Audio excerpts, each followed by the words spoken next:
Hey everyone, welcome to the Business Growth Pod. I'm Alan Draper, as always, your host. Excited for our guest today. I have the best guests on this podcast, I swear. I learned so much.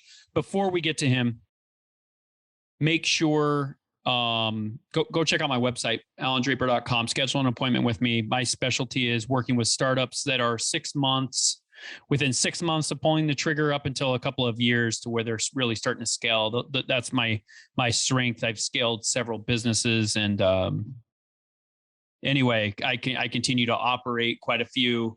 I own 24 businesses now. Just announced that I'm launching 2 new businesses in the next 3 months. So make sure to go check out my website. That's kind of my specialty. Schedule 15 minutes with me. Let's chat about your business. I'm kind of getting into the area of angel investing. It's kind of that's the direction I'm being pushed into. Something I'm very passionate about. So let's chat about how I can help your business. I'm excited today to welcome Lucas Root to the show. He's I think what we're going to focus today is on his best-selling course, Work from Home. So welcome to the show, Lucas. Excited to have you. Thank you so much for having me, Alan. So do you mind if I take us off the rail right out the gate? Let's do it. You started out with, as always, your host. Would you ever consider letting someone else host? I would. I actually, and what's funny is that I do have another podcast that's kind of more industry specific, and I have a co-host with that. But no, I think that'd be awesome. It's a little different, right? Because I started this podcast, was my first one, and I was always kind of by myself. And so where I have a co-host on my other podcast, I'm having to relearn some things, right? Because I'm used to just, grabbing the bull by the horns and running the interview, running the show. But yeah, no, that's I've never been asked that before, but but yeah, I'm open to pretty much anything, man. Fun. I had the really exciting opportunity, and this is 3.5 years ago, and it hasn't happened since, with one specific podcast out of India. And what they would do is they would dedicate an episode to you. But they wouldn't host you and interview you. They would give you the host, and then you would interview somebody. It was extraordinary. I've only done it the one time. I thought it was really cool. You opening with, as always, the host. I don't know why, but it just spurred that into my head. And I was like, wait a minute, there are actually other models that work here. That's funny. So do you pick the guest? Does the host get to pick the guest? You pick the guest. I mean, obviously they have to make sure that it's good for their audience. Otherwise you're going to be a dud episode, and you don't know their audience. So they have to be part of the process, of course, but you pick the guest. It's interesting. Yeah. I mean, that might work. It's almost like, creating a social media platform where the users produce the content, right? It's like, what? That's ridiculous. Who would do that? I just kind of provide the platform and let them do the work. I like it. No, and what's funny is that I was just talking with my producer about, what we're really trying to do is add value to startup businesses, right? Everything from motivation to getting into the logistics of financing. I understand a lot of the early hurdles, and so that's the entire, premise of this podcast is let's help a few more people. If I can help, 2-3 more people a year start a business, then, I'm right where I want to be. I'm doing what I want to do. So, and I think having you on, there's so much of business that's going into kind of this remote work, right? I actually, 3 months ago, because of the other businesses that I have significant digital marketing needs. And so I'm like, you know what? I've never really been satisfied with our digital marketing company. I'm going to start one. I took about 6 months searching for the right partner, but we pulled the trigger about 3 months ago. Congrats. And yeah, I appreciate that. And we are 100% remote. I have 3 employees that I have never met. I've never seen in person. Right. So it's kind of cool. So I wanted to talk about that.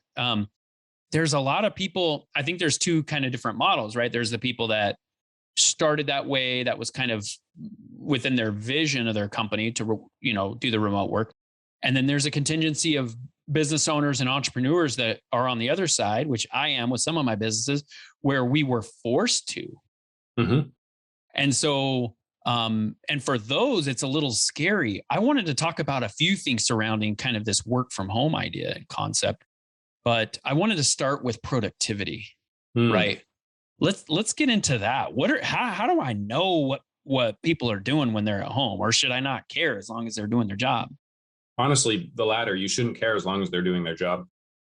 I think that from a management perspective, and this works in both directions, by the way, when you're the recipient of management, and management's not a bad thing. So everybody, when you hear the word management, remember, I'm talking about the good version.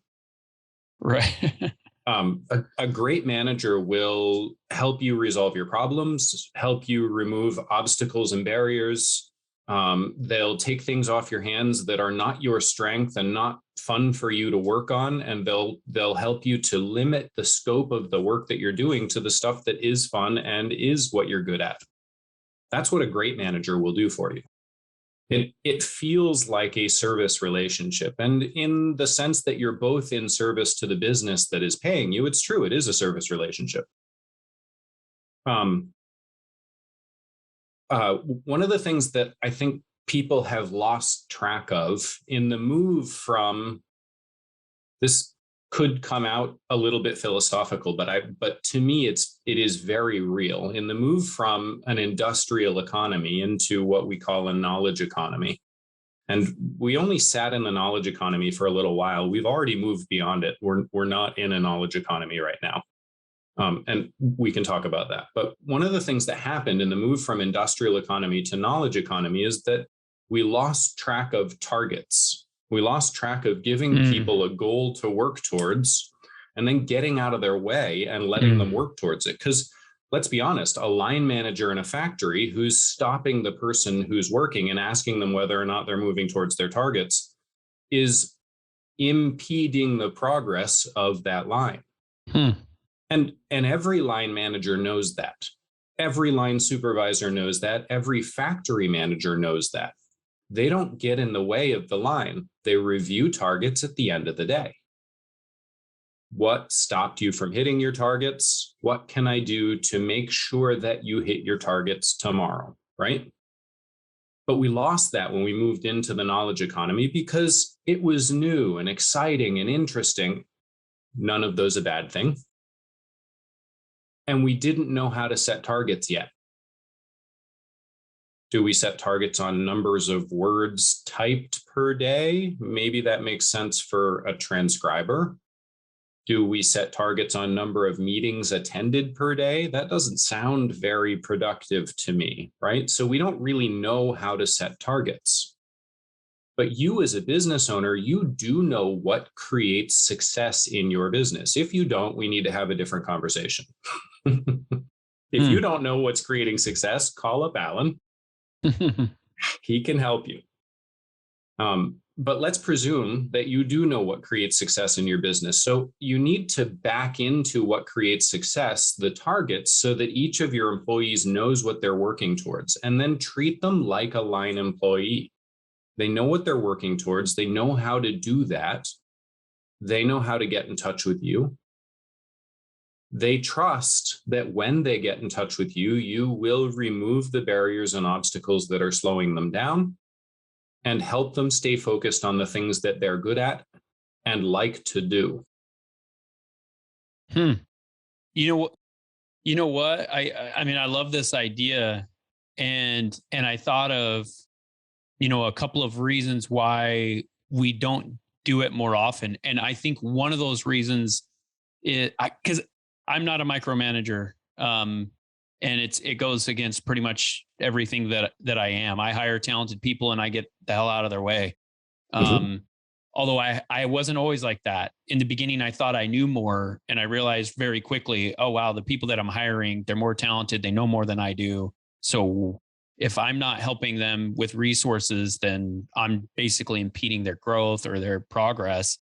But I think people are lazy, Lucas. I think like because of this, and you put it a lot more eloquently than I understand it, but changing from the different ages, right? And now we're in this kind of information or knowledge age or whatever, or I guess we were, but we just want to hire somebody and we're like, okay, did you get to work on time? Okay, so if you got to work on time and you didn't leave early, then this is what I pay you. And it's really easy, Lucas. It requires almost no work for a manager or a business owner to say, okay, what time do you clock in? What time do you clock out? Here's your paycheck. But if we're like, okay, this is project based, right? I need, which I'm on board with you. I love this idea. And I believe that productivity is going to skyrocket, but it does require more upfront work from the managers, right? Yes, it does. And so they have to really wrap their head around this and say, okay, and this is, entrepreneurs have to do this with all sorts of things, not just with managing contractors or employees. And that is, I'm going to put more work into this right now with this idea that it's going to pay an ROI down the road. Every time we train somebody, right? It's like, okay, I'm going to train somebody. It would be a lot faster if I just did it myself. Right? It would be a lot faster for me to just do this task this one time myself. But if I train somebody, it's going to take 2-3 times the amount of time. If you're lucky. Right. Yeah. Maybe in some 10 cases, times. exactly. Maybe in some cases I have to do it over and over and over and can, which is important to make sure we're continuously training our folks and things like that. But but that's the idea behind it. An entrepreneur is saying, hey, I'm going to invest more time now to save myself time later. How do they do it? What are a few steps that somebody can do to invest in determining for specific roles, what are the projects that I'm going to focus on and what are the things I'm going to throw out and not worry about? Yeah. My approach to that is always, what are the things that are moving your bottom line? Ultimately, everything does, but some of the projects that you do are moving your bottom line in the negative direction. And some of the projects that you do are moving the bottom line in the positive direction. So start with what's moving the bottom line and in which direction you want it to be moving. Don't ignore the negative direction as a bad thing. It's not necessarily. There are reasons why you might want to move your bottom line in the negative direction. And, you could have an entire hour-long podcast on all of that. Right. But yeah, figure out what are your goals and what are the projects that move you closer to your goals. And then organize those projects in terms of how important they are to you, number one. It doesn't even matter if it's easy. If it's really important to you and it's not easy, you're going to be moving forward on it anyway. So you might as well just prioritize it. So how important those projects are to you, and then how big of an impact they will have, and then how hard they are to do in that order. 1, 2, 3. Yeah, I love it. And what's interesting is, I think as entrepreneurs, one of the things that we have to do is not just show an individual the project that they're responsible for, but allow them at different times, different periods of time, kind of a glimpse of what their project, how that impacts the entire process. Yes. Right. I used to work at a summer job at a wood factory, and we made window frames. I was literally on a factory line. Really hard work. I'm grateful for it, but I never got to see the finished product, man. I saw like one little tiny piece in a window frame, And it would have been really cool and really helpful. And I think it would be really motivating for the manager or the business owner every once in a while to stop me, hey, check this out. This is what the finished product is on this, 100 level building in New York, or this house in South America. See this is what you're doing. And so as we're kind of, and correct me if I'm wrong, but as we're kind of pulling back and focusing on projects, and you mentioned, hey, focus on the projects that drive that bottom line. Focus on those projects that make a difference in the success of your business. And I would just add to that, and let your people know, like, make sure that they know what that little tiny piece is in the bigger puzzle, and let them see that puzzle frequently, so that they kind of have this motivation. I could not agree more. That's fantastic. And it's a good story. Yeah. Yeah. No, and that's the thing, is that, and one of the greatest motivations for people to perform at a really high level, a lot of people say that it's money, and money's like 2, 3, 4 down the list in different studies. But the number one most important motivating factor for people to perform at a high level in a work environment is working together with others to achieve a common goal. Mm-hmm. And so if we focus more on what is the project that you're working on, like you suggest, versus how long has your butt been in that seat, then I think there's just so many factors that add to the efficiency of the company. Yep. The only people that I pay hourly in my extended staff are showroom sales associates. That's it. Yeah. And what's funny, Lucas, I think we're, there was this significant shift with COVID, and I think we're heading in that direction, right? Where people are getting a little more creative and saying, look, I don't care when you do it. Don't really care how you do it. This is what you want. This is what I want you to do. And that's kind of that's how to decide. So for our listeners, like, if you're trying to decide if you're a micromanager or not, this is a really good kind of litmus test. Are you telling people how to do their job, or are you saying, hey, this is the project, this is what I want you to accomplish. I don't care when you do it. I don't care how you do it. If you have any questions, let me know. And then just let them take off. Is that the right way to approach people who are working from home? Absolutely. In fact, that's the right way. In my opinion, that's the right way to approach everyone, unless they're a showroom sales associate. Yeah. No, I like that you kind of, in your mind, you have kind of this dividing line, right? But you've done the work, right? You've gone through the process of deciding, you're deliberate about it. You're not just like, okay, new person comes in hourly, this is your seat, right? You're kind of going through this process of, what is the best way to pay this person and manage this person? Yep. It's elemental to us, actually. In fact, I'd like to not pay my showroom sales associate hourly either. And when I say it's elemental to them, I mean that very literally. I think people, we approach the world from a very solid perspective, our mindset, the way that we see ourselves and how the world around us interacts with us. But what's funny is that we're not solid, and neither is the world. And it's really just the way that we interact with our world and ourselves that make us think that we're solid and that the world is solid, right? I mean, viruses get in, the whole world is shut down because of a virus. Why would a virus be able to get in if we're solid? It can't do anything, right? We're very much not solid. And what I mean by that is, in the context of this conversation, as a multicellular being,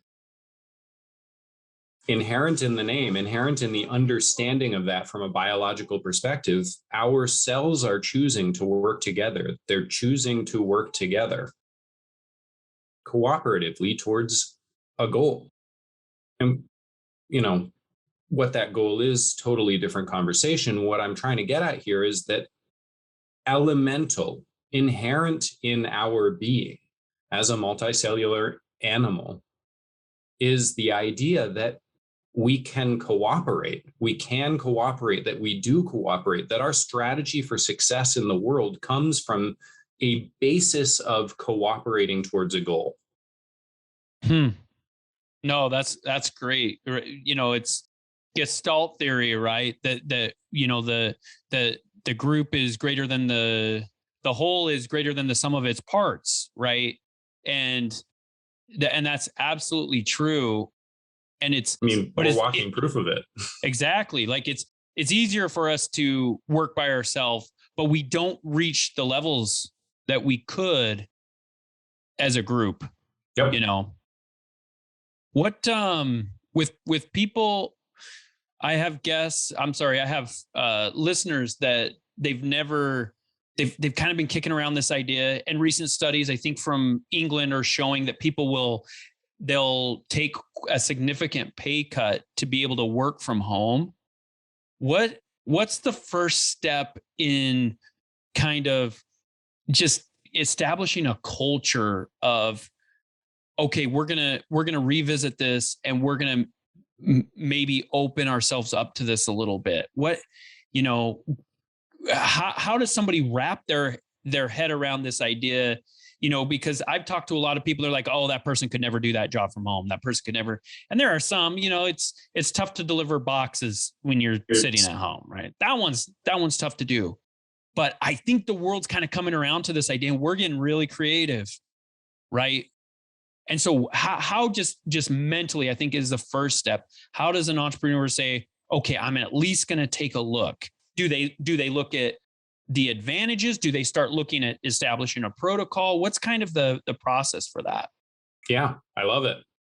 I'm a foot first, face plant, nose in the dirt, get some blood on me kind of guy.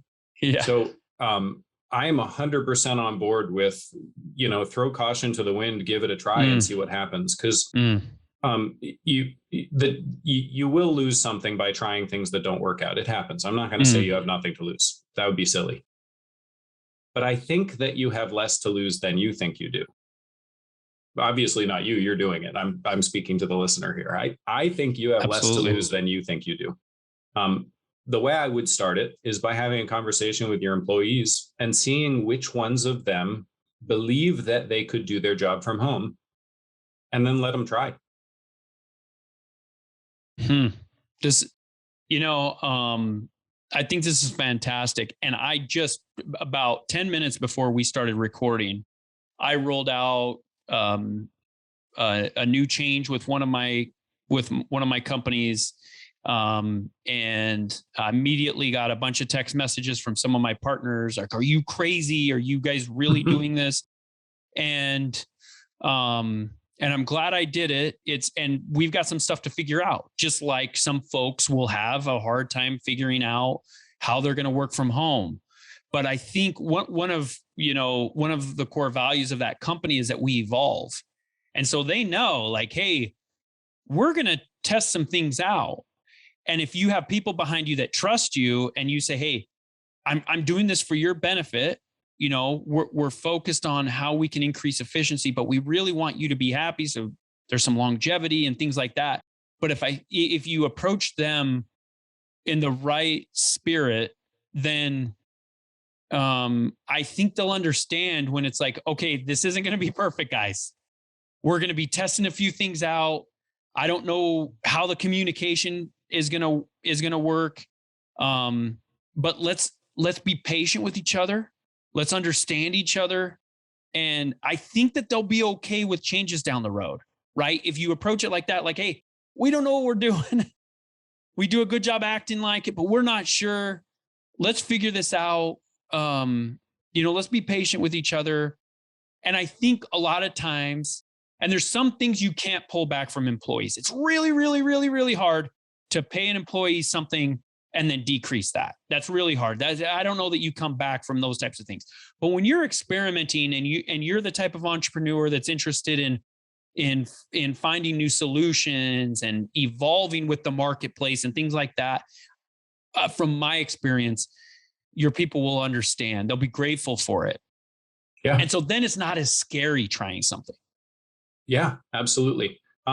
Number one, you don't need to pay people less to let them work from home. You're already earning more because you don't pay for their seat, you don't pay for their internet. Number two, if you're experiencing financial hardship, talk to your employees, be straight up with them. Some of them might actually volunteer to give up pay, maybe permanently, maybe short term. They might actually volunteer. It, if you have a great relationship with your employees, if you have an amazing business that they believe in, and you're being truly honest with them, and you lead first, if you're giving up some of your money as well, it's astonishing what they can do when they want to. I love it. Well, Lucas, we're low on time. Will you let us know how people can contact you, learn a little bit more? We're at the tip of the iceberg here with the experience and know-how that Lucas has. Where can people reach out to you if they want to find out more?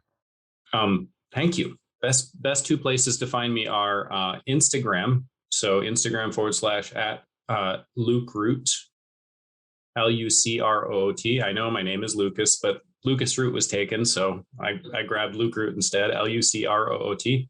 LinkedIn, same thing, linkedin.com /IM/Luke Root, or my website, lucasroot.com. Love it. Well, thanks, Lucas. I'm, privileged speaking with you. I'd love to have you back, actually. Delighted. And get a little deeper into some of these topics. But thanks for joining us today, and best of luck in all your future endeavors. My pleasure. Thank you very much, Alan. And for your listeners, a final note, do what Alan said at the beginning. Go on his website, check him out. I appreciate that. All right. Till next time. Thank you, Lucas. Cheers. If you have enjoyed today's podcast, please leave us a rating. And for daily inspiration and business tips, follow Alan on Instagram. Until next time, remember, we build the future one entrepreneur at a time.